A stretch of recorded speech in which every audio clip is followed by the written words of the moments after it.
Let's defeat dosage calculations with a conversion question with pounds and ounces to kilograms. All right, we've got 10 pounds, 8 ounces equals how many kilograms? This is going to be a two-stepper because first we have to convert our ounces into pounds because there is no conversion that has pounds and ounces to kilograms, right? So we need to convert our 8 ounces, and our conversion from pounds to ounces is 1 pound equals 16 ounces. All right, we'll start with our goal. Whatever that is, we're always going to use it first and put it on top. So 1 pound is equal to 16 ounces. Now we can cross that out because we've used it. And whatever is on the bottom now has to go to the top because it's not a part of the goal, right? So it's got to get canceled out. And we have 8 ounces in our other puzzle piece. We'll put it over 1 because it doesn't equal anything. It's just by itself. So now we can do the math. So 1 times 8 is 8. 16 times 1 is 16. 8 divided by 16 is going to be 0.5 pounds.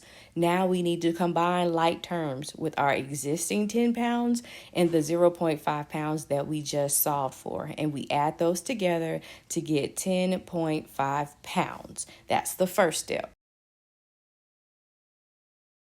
Okay, so we'll cross that out and we'll use our 10.5 pounds that we converted.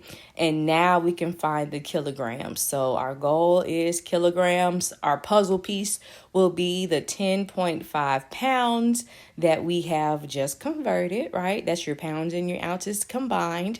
And then our conversion is 1 kilogram is equal to 2.2 pounds. I call this the golden conversion because you're going to use it a lot in dosage calc. So we always start with what we're looking for. You start with what you're looking for. You don't have to go and find it. So 1 kilogram is equal to 2.2 pounds.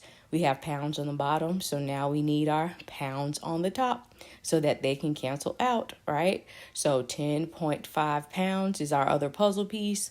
It's by itself, not partnered up, not equaling anything. Put it over 1. So now we can do our 10.5 divided by 2.2 and get our final answer in kilograms. So it's really important that you don't round until the end unless they tell you to. And I got 4.77 kilograms. Like this video, share and subscribe. Be blessed.